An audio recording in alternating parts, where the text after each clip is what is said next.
Another young black man has died. He probably deserved it.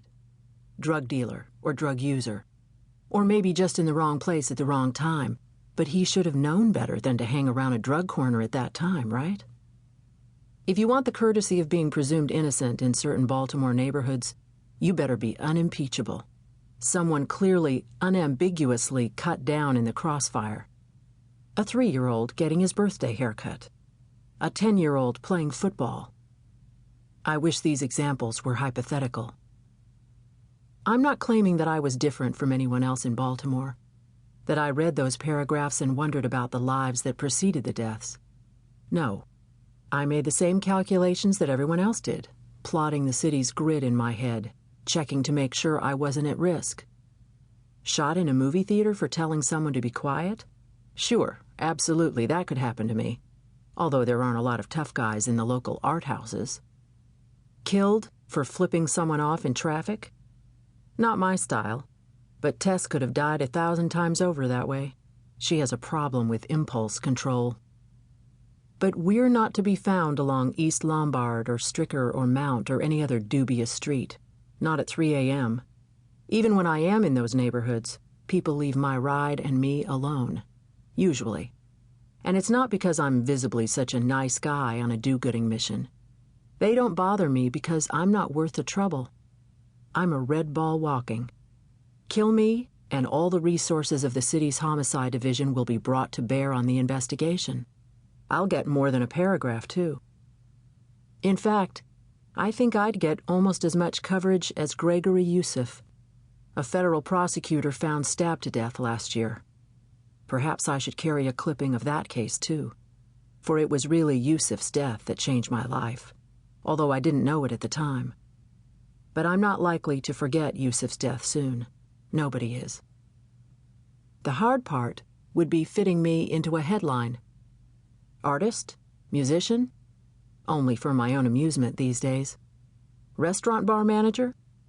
Doesn't really get the flavor of what I do at The Point, which is a bar, but increasingly a very good music venue as well, thanks to the out-of-town bands I've been recruiting. Scion of a prominent Charlottesville family? Even if I were confident I could pronounce Scion correctly, I'm more confident that I would never pronounce myself as such. Boyfriend of Tess Monaghan, perhaps Baltimore's best-known private investigator? No thank you. I love her madly, but that's not how I wish to be defined. I think I'd prefer the simple appellation City Man, the everyday superhero of the headlines. City Man is a fixture in the local paper, too. He wins prizes. He's nominated for national posts. He sues giant corporations. He goes missing on occasion. City Man is eternal. The everyday homicide cases, those 1 or 2 paragraph news stories I told you about, those guys never get to be City Man. They are allowed to represent only vague geographic areas. A Southwest Baltimore man, an East Baltimore man, a West Baltimore man. They're even denied their neighborhoods, which in Baltimore is like being denied a piece of your soul.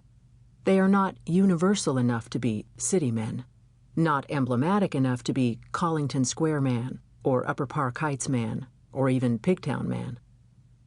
And yet they are. They are more representative of this city than we want to admit.